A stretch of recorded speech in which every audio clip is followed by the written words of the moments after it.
안녕하세요. 박영춘입니다. 어제 사실은 제가 그 화성에서 큰 대기업, 그러니까 LG 대기업의 총판을 하고 계시는 사장님과 저녁 식사를 하면서, 좀 많은 걸 배웠어요. 배웠다기보다는, 그분께서, 좀 한 가지 조언을 주셨는데, 구독자라 조회수를 많이 늘리려면 좀 일반인들이 쉽게 다가갈 수 있는 쉬운 강의를 하면 많이 올 거라는 얘기를 했는데, 그래서 제가 속으로, 제 강의가 사실 어려워요. 제 강의가, 초보자들이 접근하기는 상당히 어렵고, 제가 한 10년, 20년 쌓였던 노하우들을, 풀어내는 경매하고 매칭시켜서 풀어내는 어떤 그런 강의다 보니까 상당히 어렵습니다. 그렇지만 제 강의를 1강부터 한 250강까지 꾸준히 들으신 분들은 웬만한 학원 강사보다 저는 더 높은 경지에 오른다고 생각합니다. 그렇기 때문에 처음에는 제 강의가 이해가 안 가실 수 있어요. 그렇지만 꾸준히 듣고 계속 이해 안 가면 계속 들어보시면 그렇구나라는 걸 이해 가실 거예요.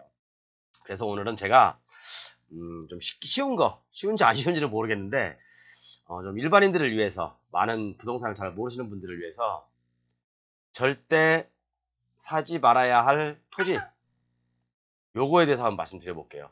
제가 간추려 보니까 한 20여 가지 정도 되더라고요. 그래서 일반인들이 이제 많이 실수를 하고 땅을 딱 사놓고 아차 싶은 어떤 그런 내용들이 많이 있어요. 그리고 요즘 엊그제도 뭐 어디지? 어디더라? 인천인가 어딘가에서 토지 분양 사기가 났더만요. 사고가 기획부동산에서 한 2만 명을 상대로 해서 땅을 팔았는데 다 잘라서 이렇게 바둑판식으로 잘라서, 그죠? 자연환경 보전지역인가 잘라서 팔았더라고요. 근데 이걸 당하시는 분들도 웃기시는 분들이고, 그죠? 왜? 그분들도 남들 얘기만 믿고 그냥 혹해서 사는 거예요. 자기가 공부는 하지 않고, 자기가 정말 조금이라도, 제가 그런 사건을 보면서 내 강의 조금이라도 들었으면, 아니면 다른 사람들 어떤 전문가들의 강의 조금이라도 들었으면 그렇게 뭐 혹해서 사진 않았을 건데 라는 생각이 들더라고요. 그래서 오늘은 제가 절대 사지 말아야 될 토지 한 20여 가지 있습니다. 그런 것들 한번 강의를 쉽게 공법하고 연결해서 풀어드릴게요. 아주 쉽습니다. 뭐 어렵다고 생각하지 마시고 한번 보시면 유용하실 거예요. 자, 첫 번째. 첫 번째가 뭐냐면, 산지 전용 허가를 득한 토지, 그러니까 개발행위, 집을 짓고, 임야에다가, 그죠? 임야에다가 집을 짓고 있는 것들 있죠? 집 짓거나, 또는 공장을 짓거나, 창고를 짓거나, 그죠? 요걸 이제 전문 용어로 개발행위 허가라고 하거든요. 개발행위 허가를 얻어서, 또는 산지 전용 허가를 얻어서, 산지 전용 허가 기간이 경과되는 것들, 조심하셔야 됩니다. 좀 어렵나요? 처음부터, 1번부터 너무 어렵게 나가나? 그러니까 임야에 형질 변경을 해서 집을 짓고 있는 것들이라고 한다면 시청에 꼭 문의를 하셔야 돼요. 시청에 어떤 걸 문의하시냐면, 산지 전용 허가 기간이 도과됐냐 안 했냐, 그걸 꼭 물어보셔야 됩니다. 만약에 산지 전용 허가 기간이, 내가 좀 땅을 만약에 이제 뭐 집을 한참 짓고 있는 중에 내가 한 이 정도 선에서 이제 뭐 한 1년 지난 다음에 매매 계약을 체결했어요. 체결했는데 만약에 산지 전용 허가 기간이 뭐 앞으로 한 달밖에 안 남았다. 그럼 한 달 안에 이 건물을 완공하고 준공을 떨어뜨리지 못할 것 같으면 산지 전용 허가 기간은 취소됩니다. 그러면 처음부터 다시 복구한 다음에 처음부터 다시 시작을 해야 돼요. 이런 모순이 있기 때문에, 모르시는 분들은 제 강의 있죠? 제 강의 198강부터 201강까지 있어요. 제 강의 198강부터 201강까지. 요거 꼭 참고하십시오. 요거 꼭 참고하시면 여러분들께서 어떤 집을 짓고 있는 도중에 매매를 한다든가 또는 경매를 한다든가 그런 거에서 당하지 않으실 거예요. 그래서 꼭 여러분들 제 강의 198강부터 201강까지 짧아요. 10분밖에 안 됩니다. 제가 좀 목이 금방 새다 보니까, 강의를 이제 오랜 시간 하다 보니까 목이 금방 새요. 그래서 이제 10분 이상 강의를 안 했어요. 근데 이제 요것들도 10분 이상 안 되거든요. 그렇기 때문에 198강부터 201강까지 요 강의 한번 꼭 들으십시오. 그러면 이런 토지는 사면 안 된다, 절대 폐가망신 난다, 그런 거 아실 거예요. 그다음에 이제 두 번째 사지 말아야 될 토지가 뭐냐면, 사람들이 그러죠. 사지 말아야 되는 게 아니라 사야 될 수도 있고 사지 말아야 될 수도 있고, 아까 위에서 잠깐 언급했지만 개발행위 허가가 살아있는 거, 그 다음에 건축 허가권이 살아있는 거, 남들은 요걸 사지 마라 그러죠. 여러분들 되게 헷갈리세요. 그러니까 전문가들도 이 사람 얘기 들어보고 저 사람 얘기 들어보고 그러면 막 헷갈립니다. 그러니까 전문가도 자기 멘토도 한 2명이나 1명 정도가 딱, 1명은 너무 작고 2명 정도가 딱 적당하다고 보여져요. 이 사람 얘기 다르고 저 사람 얘기 다 다르거든요. 그죠? 그렇기 때문에 자, 두 번째는 개발행 허가권하고 건축 허가권이 살아있는 거 남들은 사지 말라고 합니다. 이런 토지가 있으면. 자, 어떤 토지가 있어요. 예를 들어서 어떤 토지가 있는데 여기에 건축물을 짓기 위해서, 아직 건물은 지금 착공도 안 들어갔습니다. 건물을 짓기 위해서 허가를 받은 허가권이 있잖아요. 허가권이 있는 땅을 사야 되나 말아야 되냐, 요거에 대해서 많이 이제 설랑설레가 많거든요. 저는 무조건 사십시오 라는 주의입니다. 이런 거 두려워서 땅을 못 산다면 평생 후회하실 겁니다. 평생 땅 못 사요. 그렇기 때문에 요것은 제 강의 164강에서요 203강 164강하고 203강에 있어요. 요거 여러분들 꼭 참고하십시오. 요거 꼭 보시면 이것은 뭐 사지 말아야 될 토지가 아니라 이것은 목숨 걸고 사야 될 땅이에요. 목숨 걸고 사야 될 땅이다. 그렇기 때문에 요런 것들, 요 강의 164강하고 203강 꼭 들어보십시오. 여기에는 정말 많은 정보가 있습니다. 짧아요. 시간도 10분밖에 안 됩니다. 여러분들이 큰돈을 벌려고 하는데 10분 투자 못 하시겠습니까? 하십시오. 다른 허접한 그 토지개발 그런 어떤 강사, 뭐 개발행 허가권 살아있는 땅들은 사지 마라, 그런 얘기 들으면 여러분들 평생 못 삽니다. 땅 못 사요. 자, 그 다음에 세 번째, 내가 좀 지울게요. 좀 이렇게 지우면서 할게요. 세 번째, 사지 말아야 할 땅입니다. 세 번째는 좁은 도로 땅. 좁은 도로가 좁은 것들이 있죠. 도로가 좁은 것들의 땅들은 조심하셔야 돼요. 제가 이거 한번 풀어드릴게요. 좁은 도로의 땅은, 도로는 이제 제가 도로 강의도 제가 많이 했거든요. 그것도 한번 참고하십시오. 도로는 도시지역과 비도시지역으로 나눠요. 예를 들어 도시지역은 4m 이상을 확보해야지 건축허가가 나죠. 그렇지만 비도시지역, 또 우리가 이제 면지역이라고 하죠. 면지역은 4m 이하가 돼도 건축허가가 납니다. 그렇죠? 보통 2m 이상만 되면 건축허가가 대부분 나는데, 면지역은요, 비도시 면지역은. 도시지역은 예를 들어서 제 도로가 이렇게 있어요. 도로가 이렇게 있고, 그죠? 도로가 이렇게 있으면 제 땅이 만약에 여기 이렇게 있다고 그래요. 그러면, 아니면 또 여기 이렇게 붙어 있다고 그래요. 이 도로가 건물이 있어요. 이렇게, 이게 건물입니다. 이 건물을 살려고 그래. 제가 샀어. 그런데 나중에 증축을 하려다 보니까, 그죠? 이 도로가 좁기 때문에 건축 후퇴선을, 그러니까 도로를 후퇴해야 되는 어떤 상황이 발생할 수가 있어요. 도로를 후퇴해야 되는 상황이 발생.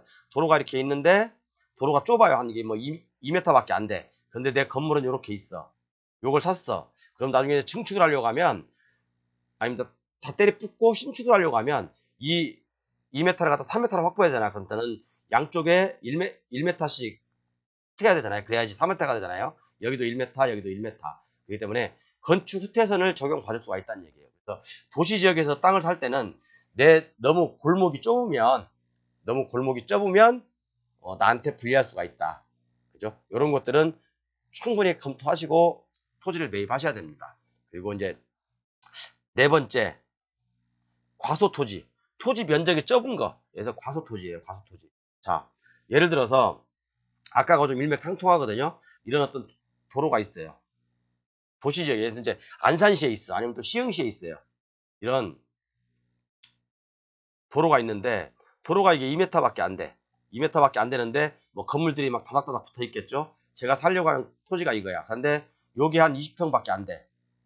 너무 이제 물론 집 짓기에는 너무나 좀 이렇게 작은 토지죠. 그런데 여기다 더해서 아까도 말씀드렸지만 건축 후퇴선을 적용받죠. 이렇게요. 그러면 만약에 이게 20평이면 2, 3은 60제곱미터니까 여기 한 10m 정도. 이게 10m, 여기가 1m 후퇴하면 20제곱미터잖아요. 그러면 나는 여기서 6평을 잃게 되는 거예요. 6평을. 그죠? 그러면 20평 마이너스 6평이면 몇 평입니까? 13평? 나는 13평 갖고 집을 지어야 된다는 얘기가 나와요. 그렇죠. 그래서 너무 이렇게 과소한 토지들, 도시 지역에 있는 너무 과소한 토지들은 사면 조금 불리한 경우가 많다. 그래서 정말 내가 목적하는 바를 이루지 못하니까 이런 과소 토지 정말 조심하시고요. 그 다음에 도로하고 붙어있긴 붙어있는데 도로 너비가 너무 좁다. 그런 것들도 조심하십시오. 그 다음에 하나는 더 이제 뭐냐면 부정형 토지 있죠? 부정형 토지. 부정형 토지나 또는 우리가 이제 토지를 얘기할 때 정방형 토지라고 하거든. 정방형 토지는 말 그대로 네모 반듯반듯하게 된 거예요. 부정형 토지는 네모 반듯반듯하게 된 게 아니라 막 울퉁불퉁 요렇게 된 거죠. 근데 여러분들 이 토지하고 이 토지가 어떤 게 좋겠어요? 당연히 이 정방형 토지가 좋겠죠. 그래서 우리가 토지를 살 때는 요렇게 부정형 토지보다는 정방형 토지를 사는 게 좋습니다. 물론 사용하는 사람들의 목적에 따라 약간은 그 가치가 달리할 수 있어요. 그래서 제가 볼 때는 너무나 이렇게 부정형만 아니면 그죠? 가로로 삐쭉하게 이렇게 돼 있는 땅이라든가 세로로 이렇게 삐쭉하게 돼 있는 땅이라든가 이렇게 이렇게 이상스럽게 돼 있는 땅, 그죠? 내가 활용하기 힘든 건축물이 앉혀지기 힘든 땅의 모양을 갖고 있다고 한다면 그런 땅들은 조금 조심하는 게 좋습니다. 자, 한번 다 지어볼게요. 이런 거하고 이제 여섯 번째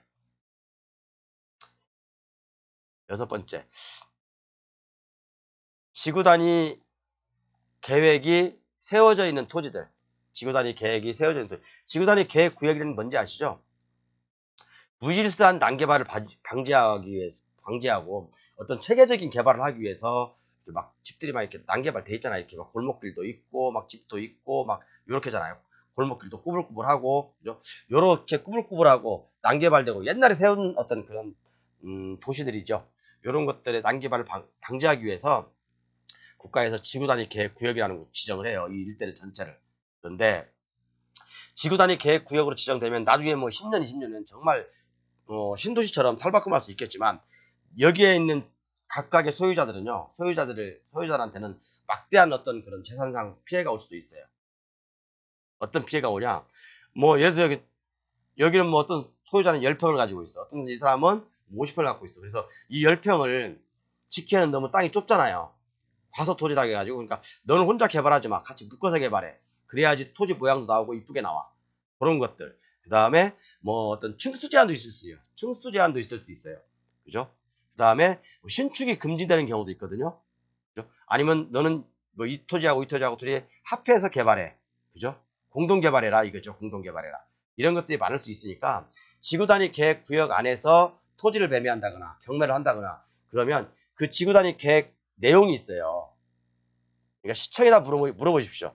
시청에다 보내면 여기서 가밀지구 지구 단위 계획 구역은 어떻게 들어갑니까? 그러면 각 필지마다 다 이렇게 내용이나 명세표가 다 나와 있어요. 그걸 보시고 내가 만약에 상업시설을 건축하고 싶은데 여기는 주거지역으로만 사용해. 그렇게 돼 있거든요. 지구 단위 계획은요. 그렇기 때문에 이런 것들 꼭 확인하시고 지구 단위 계획 구역 내에서 토지 투자를 할 때는 정말 다시 한번 심사숙고해서 시청에 충분히 알아보고 난 다음에 투자하십시오. 그 다음에 이제 일곱 번째 지분 토지 또는 공유 토지죠. 공유 토지. 지분 토지나 공유 토지는 정말 조심하십시오. 특히 경매에서 이게 만약에 농지라고 한다면 이 각각의 지분권자들의 동의서하고 그 다음에 그 토지에 내가 농사를 짓고자 하는 곳에 특정시켜야 돼요. 그죠? 도면을 제출해야 됩니다. 이런 어려움도 있고요. 또 지분권자들 각각의 생각들이 다르기 때문에 배가 산으로 가요. 그래서 이런 지분 토지를 투자할 때는 정말 조심하셔야 됩니다. 그리고 지분권자들하고 형제간에도 마음이 안 맞는데 생면부지 얼굴들이 서로 만나서 이 지분을 투자한다는 거 쉽지 않겠죠. 그래서 이런 지분 토지를 투자할 때는 다시 한번 생각해 보시고 다시 한번 얘기했지만 전 강의도 얘기했지만 농지 같은 경우는 지분권자의 동의서나 또는 내가 농사 지으려고 하는 특정 지역을 구역을 특정해야 되기 때문에 지분권자들하고 협의는 필수적입니다. 그렇기 때문에 이런 지분 토지는 조금 다시 한번 많은 생각을 해야 됩니다. 고려를 많이 하셔야 되고요. 그 다음에 이제 항상 얘기하지만 맹지인 토지 몇 번이냐 이게 8번. 8번. 맹지. 토지가 맹지예요. 그죠? 맹지인 토지는 정말 투자하면 조금 위험해요. 사람들은 그러죠. 맹지 탈출. 물론 좋아요. 내가 만약에 어떤 동네 조그만 시골에 아니면 화성의 어떤 일부 그 시골에 살고 있어요. 그럼 내가 그 이장이나 아니면 그 이웃집하고 잘 알아. 근데 도로가 이렇게 있는데 뭐 이 사람 땅이 여기 있고 내 땅이 여기 있어. 그러면 이게 내 그 맹지잖아요. 이건 도로하고 접했고. 그죠? 그러면 야, 나 이렇게 옆으로 길 좀 내게 해줘. 뭐 이웃끼리는 그렇게 할 수 있죠. 그렇지만 생판 보는 사람이 낙찰 받는다든가 아니면 토지를 샀어? 이 사람들이 이렇게 쉽게 허락해 줄 일은 만무하겠죠. 그죠? 물론 이게 맹지야. 이게 맹지인데 앞에 이렇게 국어가 지나가고 있어요. 국어. 이 국어만 지나가면 바로 내 그 맹지가 탈출할 수 있어. 근데 이 국어가 국가 소유다. 그러면 좋습니다. 이건 국가는 뭐 국어 점령이라든가 그런 거 하면 되니까 전혀 관계는 없어요. 그렇지만 이게 만약에 국어도 개인이 다 하다면 개인한테 사용승낙을 받아야 되겠죠. 어렵겠죠. 분명히 내가 만약에 이걸 매매를 한다든가 경매로 낙찰받는다고 한다면 이 국어 소유자, 국가권 사용은 없습니다. 개인 소유자한테 어떤 그 미리 계약서를 써놓는다든가 동의서를 받아 놓는다든가 그렇게 하지 않으면 낭패를 볼 수가 있습니다. 그래서 맹지는 절대 조심하시고요. 그 다음에 엊그제 이제 문제가 됐던 거, 엊그제 문제가 됐던 게 뭐냐면 기획부동산 정말. 그 다음에 이제 이게 9번째.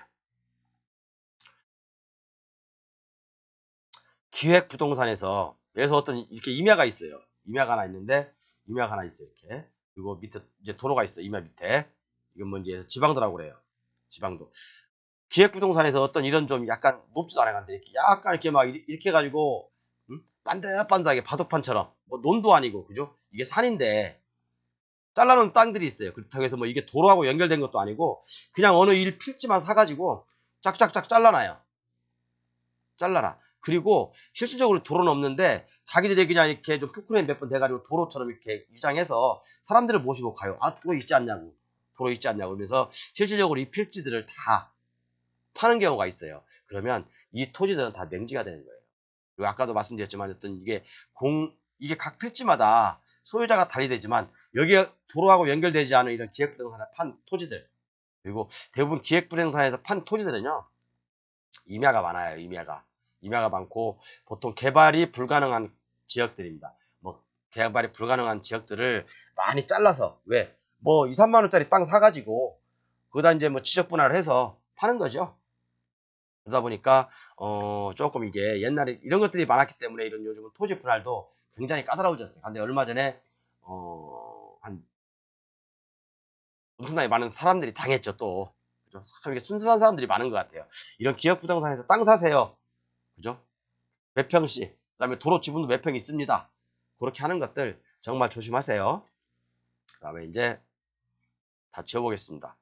그다음에 계속 연달아서 할게요. 이제 10번째.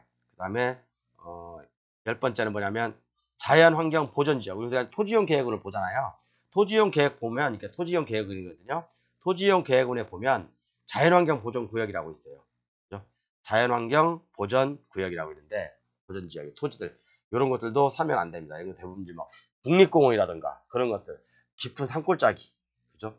꼭 자연환경을 위해서 보존해야 될 필요성이 있는 땅들인데 요런 것들을 사면 거의 임업인 외에는요 또는 농업인 외에는 거기서 할 수 있는 행위들이 없어요.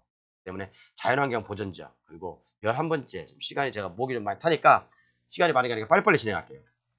11번째는 공익용 산지. 공익용 산지라고 된 건 절대 쳐다보지 마세요, 여러분. 공익용 산지라고 된 것들은요. 쳐다보는 순간 여러분들 여기서 빼도 박도 못합니다. 그냥 앉아서 당해야 돼요. 그래서 산지는 제가 말씀드렸잖아요. 제 강의 꾸준히 들어보신 분들은 다 아실 거예요. 산지는 그죠? 보전산지하고 준보전산지로 나눠요. 준보전산지는 얼마든지 자기가 개발 가능하죠. 그죠? 근데 보전산지는 두 가지로 나뉘다시요. 보전해야 되는 산지잖아요. 임업용 산지하고 공익용 산지. 임업용 산지, 공익용 산지 두 가지로 나눠요. 근데 이 중에서도 굳이 투자를 하지 마라 그러면 공익용 산지. 이것은 말 그대로 뭐 가스관 설치하고 그다음에 주유소 만들고 뭐 주유소는 만들 수 있겠죠. 그죠? 그런 것들. 말 그대로 학교나 세우고 그죠? 뭐 그런 것도 공익용밖에 안 된다는 얘기예요. 개인이 접근하기는 극히 제한적이라는 얘기입니다. 그래서 절대 공익용 산지는 투자하면 안 됩니다. 단 공익용 산지 중에 제가 강의 중에도 있어요. 공익용 산지 중에서도 보존 녹지가 있어요. 보존 녹지라고 되어 있는 땅은 이 공익용 산지에 행위 제한을 받는 게 아니라 보존 녹지에 행위 제한을 받습니다. 그렇기 때문에 이 보존 녹지, 공익용 산지 또는 보존 녹지 같이 되어 있는 것들은 이런 땅들은 조금 나을 수가 있어요. 괜찮아요. 제가 괜찮다기보다는 공익용 산지라고 되어 있는 것보다는 훨씬 좋습니다. 괜찮습니다. 어느 정도는. 그죠? 컴페어 20%, 용적률 40%인가? 뭐 하여간 그렇게 나옵니다. 공익용 산지지만 공익용 산지에 생애자를 받는 건 아닙니다. 자, 그 다음에 이제 12번째죠. 12번째. 농업진흥구역의 땅 중에서 법이 바뀐 거예요. 농업진흥구역 내에 있는 토지, 그러니까 농지 중에서 1000제곱미터 이하는 일반인들 못 삽니다. 일반인들 살 수가 없어요. 경매를 낙찰받는 분들 조심하십시오. 만약에 농업진흥구역 내에 1000제곱미터가 있어요. 아니 만약에 900제곱미터가 있어요. 요거 낙찰받지 마십시오. 농지증 안 나옵니다. 그죠? 농지증 안 나오니까 좀 참고하시고요. 제 전전 강의 때 있습니다. 요거요. 그 다음에 좀 이렇게 많은 양을 하려다 보니까 좀 그러네. 그 다음에 이제 13번째네. 13번째. 그린벨트 개발 제한구역 토지. 그린벨트를 모르면 사지 마십시오, 여러분. 그린벨트를 모르면 그린벨트 내에 있는 토지는 사지 마십시오. 제가 이것도 제가 이제 유튜브를 시작하면서 처음부터 했던 게 바로 이 그린벨트예요. 그린벨트 1부터 8강까지 있습니다. 한 강당 10분밖에 안 돼요. 꼭 들어보십시오. 그린벨트는 말 그대로 그냥 보전의 땅이에요. 나무 한 폭이 풀 한 폭이 내 마음대로 뽑을 수 없다고 제가 말씀드렸죠. 그렇지만 원주민이라든가 일정 요건을 갖추고 있는 사람들은 3층짜리의 어떤 그런 그 카페라든가 음식점이라든가 그런 거 다 할 수 있어요. 지을 수 있어요. 또 이축권이나 또 용마루 이런 것들이죠. 이런 것들을 활용하면 얼마인지 내가 활용할 수 있는 가치가 높거든요. 그렇기 때문에 그린벨트 지역의 땅들을 여러분들이 꼭 배우셔야 돼요. 제 모르시면 제 강의 1강부터 8강까지밖에 안 돼요. 요거 꼭 반드시 시청하십시오. 그러면 토지를 보는 눈이 새롭게 달라질 겁니다, 여러분. 그 다음에 14번째. 우리가 임야를 살 때 북향 있죠, 북향. 토지가 북향이야.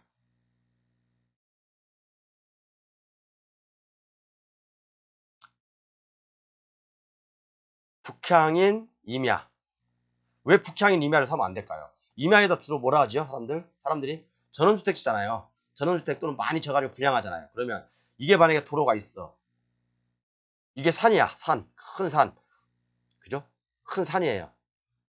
이 도로가 지금 이게 북쪽이잖아요. 북쪽이면 이 북향인 산을 타면 태양은 동에서 서로 이렇게 지잖아요. 그죠? 이렇게. 그러면 응달이 빨리 진다는 얘기예요. 응달이 빨리 지고 추워요. 그늘이 빨리 지고. 그래서 도시지역은 상관없어요. 도시지역은 오히려 북향인 땅들이 좋죠. 도로를 끼고 있는 북향인 땅을 선호하지만, 그죠? 도시지역은 왜? 일조권을 안 받으니까. 그렇지만 임야인 토지는 북향인 임야는 웬만하면 사면 안 됩니다. 그리고 임야인 토지, 북향인 토지, 뭐 옆에 땅은 이쪽 남향인 땅은 뭐 평당 10만 원인데 야, 나 이게 3만 원이 샀어. 좋아하지 마시라고요. 그죠? 좋아하시면 안 돼요. 북향인 토지에다가 전원주택을 짓는다거나 그러면 분양도 잘 안 되고요. 잘 나가지도 않습니다. 그래서 북향인 토지는 여러분들 꼭 방향을 보세요. 여러분 구경 보시고 이거 제가 강의했던 거에 다 나와 있어요. 경매 강의하면서 다 나와 있으니까 제 유튜브 보시면 다 있습니다. 그 다음에 유튜브들이 많이 얘기하는 것들인 것 같아요. 이거 보니까 어느 분이 그러더라고요. 15번째. 혐오시설. 혐오시설이라고 하면 뭐죠, 우리가? 뭐 축사. 그죠? 그 다음에 뭐 공동묘지, 납골당, 그 다음에 화장장. 그죠? 이런 것들이죠. 이런 걸 대부분 혐오시설하기보다는, 축사 같은 경우는 냄새, 그죠? 벌레. 그런 것들이 많죠. 그러니까 그 인근의 땅들은 조금 가격이 많이 절하돼 있어요. 그래서 이런 땅들은 주위의 땅들은 내가 사용하는 목적에 따라 다르겠지만 조금 비싸게 살 필요는 없고요. 그 다음에 뭐 어떤 그런 화장장, 납골당 어떤 그런 것들 있죠. 공동묘지 이런 인근에 있는 땅들도 사람들이 많이 선호하지 않습니다. 선호하지 않다 보니까 가격이 많이 저감되어 있는 건 사실이에요. 그래서 이런 것들, 주위에 있는 토지들은 사실 필요해서 사시더라도 조금 비싸게는 절대 주고 사지 마십시오. 그 다음에 16번째, 지상권이 있는 토지. 지상권 중에서도 선화지 토지. 그러니까 이게 토지가 있으면 위에 철탑이 지나가는 거죠. 철탑. 송전선이 지나가는 거죠. 이 밑으로. 송전선이 지나가는 이 밑에 토지들은 조금 비싸게 사지 마라. 비싸게 사지 마십시오. 대부분 이 송전선 밑에 있는 것들은 50% 정도 이하에서 살 수 있습니다. 가격이 저렴해요. 네. 송전선 밑에 있는 땅들은 가격이 보통 옆에 있는 땅보다 50% 저렴하다고 보면 되니까요. 너무 이런 것들 속아서 비싸게 살 필요는 없다라고 저는 생각해요. 그렇지만 같은 지상권이라 하더라도, 그러니까 이런 걸 선화지라고 하고, 선화지라고 하는데, 같은 이런 지상권이 설정되어 있는 것다 하더라도 저는 이런 경우는 괜찮다고 봐요. 예를 들어서 어떤 사람은 지하철이 지나간다? 지하철이 지나가는 어떤 그런 토지 위에 있는 땅들, 또는 뭐 가스관, 또는 송유관, 가스관하고 송유관, 예를 들어서 제 땅이 이렇게 있어요. 이런 땅 옆으로 송유관이 지나갈 수도 있잖아요. 아니면 또 가스관이 지나갈 수도 있잖아요. 그죠? 아니면 뭐죠? 뭐 밑에 이제 지하철이 지나갈 수도 있잖아요. 지하철이 지나갈 수도 있고. 그렇지만 이런 땅들이 다 나쁘다고 볼 수는 없어요, 여러분. 이런 땅들을 저는 사지 마라, 사라, 그렇게 얘기 안 합니다. 오히려 저는 이런 송유관이나 가스관이 지나가는 땅, 내 토지를 많이 차지하고 있지 않다면 이런 땅들은 오히려 활용 가치가 더 높을 수도 있어요. 저렴하면서. 이런 것들은 저는 특별히 내가 행위 제한을 받지 않잖아요. 그죠? 철탑 밑에는 물론 건축물을 짓을 수는 없지만, 그래도 협의를 통해서 일정한 어떤 한전하고, 또는 어떤 이런 그 정유시설, 송유관, 이런 것들, 가스관, 이런 관련 기관들하고 협의해서 내가 얼마든지 건물도 짓을 수 있어요, 여러분. 건물 못 짓는 게 아니에요. 협의를 해서 건물도 짓을 수 있고, 그렇기 때문에 굳이 이런 것들, 어떤 뭐 선화지, 아니면 뭐 지하철, 뭐 이런 송유관, 가스관 지나간다고 해서 다 나쁜 땅이 아니라고 절대 말씀드립니다. 그리고 일전에 제가 강의했던 내용들 중에, 제 강의 중에서도 이런 송유관 지나가는 어떤, 그리고 가스관 지나가는 땅을 제가 강의한 적도 있어요. 저는 괜찮다고 봅니다. 나쁘진 않아요, 이런 것들. 그 다음에 몇 번이야 이제? 17번인가? 17번째. 말도 많죠. 분묘 기지권. 평형 공연하게 20년 이상을 분묘로 수호와 제사를 지내면, 그죠? 내가 분묘 기지권을 취득하게 되는 거죠. 그죠? 비록 이게 내 땅이라 하더라도, 이 묘지 소유자가 20년 이상 평온 공연하게 이 묘지를 수호하고 제사를 지내오고 관리해 왔다면, 이 사람한테는 분묘 기지권이라는 이 묘지를 소유할 수가 있습니다. 토지를 소유할 수가 있는 권한이 있죠. 그렇지만 묘지도 두 가지로 나눌 수 있어요. 무형교 묘지하고 무형교 묘지하고 일반 개인이 있는 개인 묘지, 그죠? 이렇게 두 가지 나눌 수 있는데, 크게 물론 하나 더 나올 수도 있죠. 뭐 사당이나 뭐 그런 것들처럼 이런 것들도 나눌 수 있지만, 요건 빼고, 요건 이제 등기가 돼 있는 거니까 요건 빼고, 개인이 어떤 분묘 기지권이 있는 묘인 토지하고 무형교 묘지가 있는 토지가 다르게, 무형교 묘지는 오히려 해결하기가 쉬워요. 그죠? 뭐 공구하고 개장하고 뭐 납골 땅에 보관하고 난 다음에, 그다음에 이제 뭐 여기서 알아서 처리하면 되겠죠, 이렇게요. 그렇지만 일반 개인이 소유하고 있는, 수호와 봉사가 지속되고 있는 이런 토지, 이를 샀다가는 잘못하면 낭패를 받을 수 있죠. 사람들은 그래요. 치료를 청구하면 되지 않냐, 아빠 같은 인산. 뭐 만약에 입장을 바꿔놓고 생각하면, 이 묘지 주인이 특별히 다른 데로 이장할 것도 없고 그러면 뭐 치료 주지 뭐. 치료 싸요, 여러분. 치료 안 비싸요. 그죠? 생각보다 이렇게 안 비쌉니다, 치료. 그렇기 때문에 여러분들께서 잘못 알고 있는 상식이 있을 수가 있어요. 그래서 이 개인 묘지는 첫 번째는 합의 보는 게 제일 좋아요. 합의 보는 게. 그죠? 두 번째는 이런 얘기를 해야 되나? 제가 좀 갈증 나니까 수박 좀 한 덩이 좀 먹고. 두 번째는요, 묘지를 이장하는 전문가들이 있어요. 전문가들. 이 사람 제가 여기 이제 뭐 유튜브니까 공식상에서 얘기를 안 할게요. 이 사람들하고 상의를 하면 요거 답 나옵니다. 답. 이 묘지에 대해서 답이 나온다고요. 이 묘지 이장하는 분들은 전문가들이에요. 전문가들. 이 전문가들은 비록 이게 개인, 그러니까 이게 분묘기지권이 분묘기지권이 인정되는 곳이라 하더라도 이런 것들은 전문가한테 내가 해결하지 않으려고 하지 말고 돈 조금 주고, 그죠? 전문가들한테 맡기는 게 좋습니다. 이해 가셨죠? 유튜브라 좀 제가 설명을 못 드리겠네요. 자, 그 다음에 이제 마지막으로 봐야 될 게 뭐냐면, 뭐야, 18개네? 두 가지가 어디 갔지? 두 가지 제가 적어놨는데, 제가 가게에서 막 적다 보니까 어디가 빠져버렸네? 약간 20개였는데? 아, 중요한 건데, 그거. 제가 좀 기억나면 나중에 추가로 말씀드릴게요. 19번째. 임야를 살 때, 경사도 꼭 보십시오. 경사도를 꼭 보셔야 돼요. 이게 각 지자체마다 최대 25도.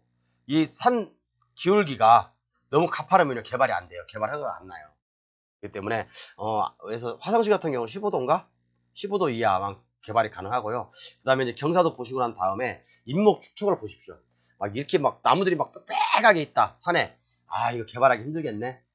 그렇게 보시면 됩니다. 그렇게. 그래서 이런 것들은 물론 전문가들하고 상담을 해보셔야 되고, 그다음에 우리가 이제 그 경사도라든가 아니면 인목 축척 그런 걸 확인할 수 있는 사이트를 제가 제 강의에서 말씀드렸죠. 거기에 보시면 인터넷 치면 나와 있어요. 경사도 확인하는 방법 딱 쳐보십시오, 여러분. 그럼 인터넷에 바로 나와요. 거기 가서 내 지번만 딱 넣으면 내 토지에 대한 모든 것들이 다 나와 있습니다.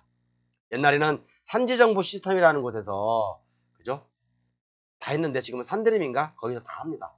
옮겨졌으니까 거기서 보시면 됩니다. 그래서 경사도가 너무 높은 땅은 절대 사지 말자, 그렇게 말씀드리겠습니다.